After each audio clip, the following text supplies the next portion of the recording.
Hey everyone, D&D Detective here. So today, I'm going to be talking about my favorite monsters from Kobold Press's Creature Codex book. Just like with the Tome of Beasts book, to me it doesn't feel like it's gotten enough attention here on YouTube. At least when it comes to highlighting its most interesting creatures. So here are my top 10 creatures from the book. Number 10, the Dream Squire. What I love about the Dream Squire is not that it's just this thrall of some Fey Lord, but also how it's best used in combat. This is not a creature that will cast spells at you, or that will pose any kind of serious harm to you with its attacks. Instead, it's a creature that will act as fodder for any kind of Fey Lord you are challenging. Its reaction ability in particular is going to make any attempts that you have at killing that lord, or even challenging them, just that much more difficult. What's even better is that it can use this ability and then teleport next to its master as long as it's on the same plane. So this can very quickly make single target abilities used against its master very ineffective, as the party doesn't actually know just how many of these squires the Fey Lord even has at their disposal. Number 9. Animal Lord, Mouse King. The Mouse King is just kind of a fun NPC to throw at your party, especially in a campaign that has a lot of whimsicalness to it. Being unable to permanently die makes the Mouse King kind of an interesting villain. Not one that is evil by any means, but certainly as a character well versed with the darker side of cities that his network reaches into. As someone who is capable of communicating in any language with 120 feet of telepathy, the Mouse King is capable of even giving out orders silently while others are in his presence. With 20 intelligence and 18 wisdom, this is also not a creature to be underestimated. One thing to note though is that I don't believe there is a mouse stat block in 5e. So when his lair action calls for a polymorph spell to turn someone into a mouse, just use the rat stat block. Number 8. The Clockwork Dragon. One of the biggest problems with 5th edition dragons is that they're all mechanically so similar. They are big lizards that get a bite and claw attack, can fly at 80 feet, and that can use a breath weapon. At higher levels, they also get a tail attack, have legendary resistance, and maybe can use some lair actions. This Clockwork Dragon is still largely this, but with some key differences. For one thing, its immunities are completely different from dragons. The main thing that keeps them unique is their ability to cover their targets in oil. This allows them to spray their fire breath towards them on a subsequent turn, and give those targets vulnerability to that fire damage. They can even cover those targets in oil and attack them all in the same turn. They get 3 attacks as a one-headed dragon this way, and 5 attacks as a 3-headed dragon. The trade-off for this is that they never get legendary resistance, and get no legendary actions. But they do have magic resistance, and immunity against a ton of conditions. Finally, this is a creature that, while it can understand common, is unable to speak it. So this is different from a typical dragon encounter, because the party probably won't be able to negotiate with it. Number 7. The Crimson Mist. It's such a stereotypical thing for a vampire to get weakened or otherwise killed while in sunlight. What's great about this monster is that it turns that concept a bit on its head. Now you have a creature that used to be a vampire, but now is something more bestial in nature. It still has all the same old weaknesses it had as a vampire, and is much less powerful than it once was, but it can still make for a rather terrifying encounter, especially with it being resistant or immune to a number of different conditions and damage types. It's also a great monster because it has no attack rolls. Instead, it's up to the players to try to make DC saving throws against its effects. In an addition that suffers from a lack of monster uniqueness, this is really a breath of fresh air. Well, maybe not that fresh if you're trying to fight it and it's choking you to death, but hey, you get what I mean. Number 6. The Unhatched. Here is an undead dragon that, while small in size, packs quite a bit of punch. While its breath weapon is quite a bit weaker than a typical dragon wormling, unlike wormlings, it's actually getting multiple attacks. It's also immune to some pretty serious conditions, while your typical wormling normally is only immune to the damage type connected to their color. Its resistance from piercing damage allows it to avoid a lot of damage from ranged weapons. With access to chill touch as well, and its breath weapon, it doesn't even need to get into range of the party. With chill touch having 120 feet of range, we can stay well away from the party and rain down an attack on them. I also really like its hatred mechanic. This grants advantage on its attacks against any creature whose last action was to heal, restore, strengthen, or otherwise aid another creature. I like this mechanic because it supports this notion that this creature was never loved. It has this great anger that can really come out of the battlefield if your party goes to fight it and uses any kind of buff or heal spells. With 18 intelligence, this is by no means a mindless brute. It's not going to let the party get into range to kill it easily, and if defeat seems near, it will either try to negotiate with the group or flee. Odds are, though, it's not going to attack in the first place unless it feels it has the advantage. Number 5. The Flesh Reaver.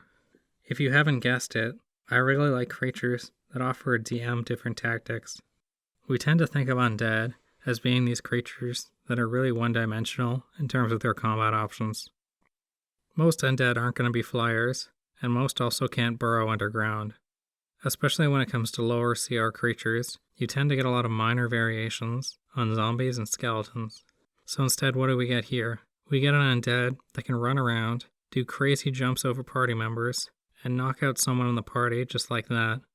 They are packed creatures that can quickly overwhelm a party thanks to how quickly they can cross the battlefield, and thanks to their pack tactics ability. Best yet, they have blind sight, so as long as they are within 60 feet of you, they can perceive you, even if there is magical darkness about. This makes them especially good when paired up with a spellcaster. Number 4. Gargoctopus.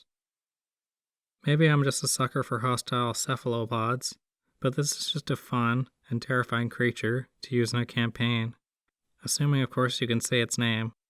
With 19 intelligence, it's incredibly intelligent, and is more than capable of concocting a plan against the party.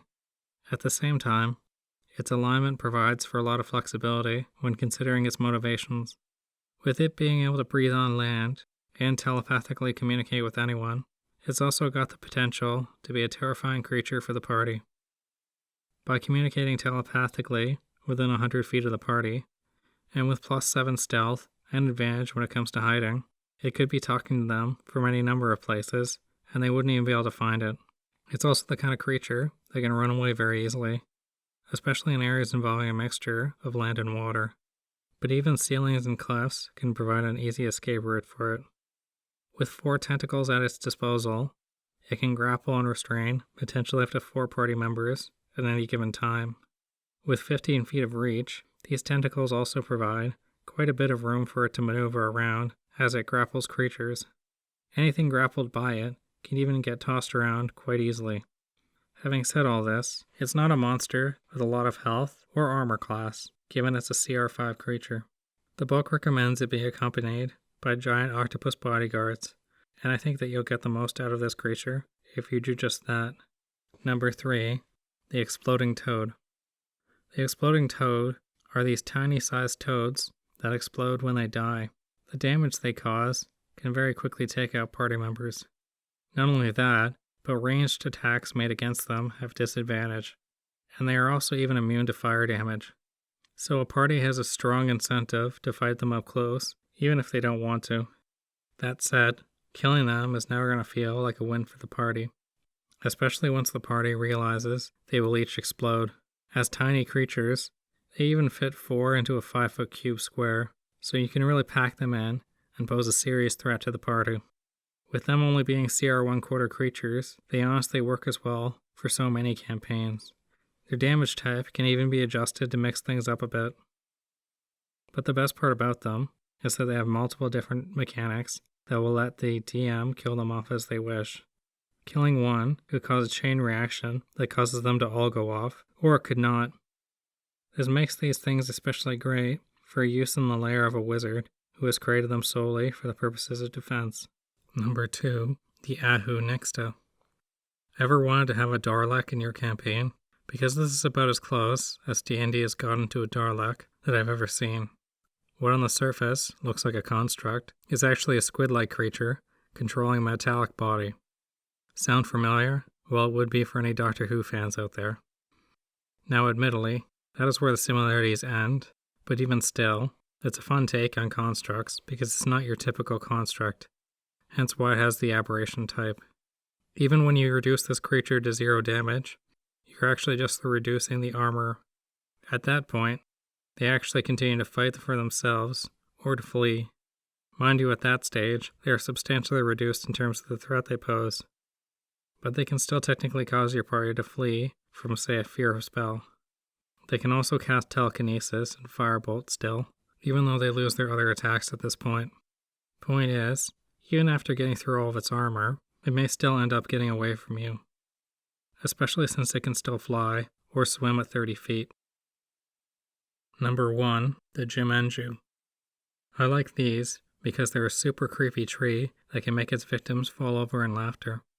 But make no mistake, it can also pack quite a punch against the party, especially with its roots possessing the ability to release laughing gas as part of a legendary action. With enough roots out there, this can be devastating for a party's strategies, especially since the roots can appear within 120 feet of the tree. Not only do they get legendary actions, which is a bit unusual for a creature with this low of a CR value, but with so many roots at your disposal, you can quickly use this creature to gain control over the battlefield. It puts the party in the difficult position of trying to figure out if they should be attacking the tree or its roots.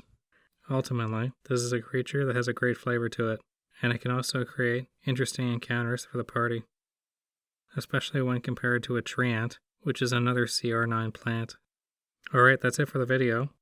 If you liked what you've seen here, be sure to like and subscribe. If you had your own thoughts about the best monsters in this book, or had ideas on what kinds of videos you'd like to see here on the channel, be sure to leave a comment. Thanks for watching.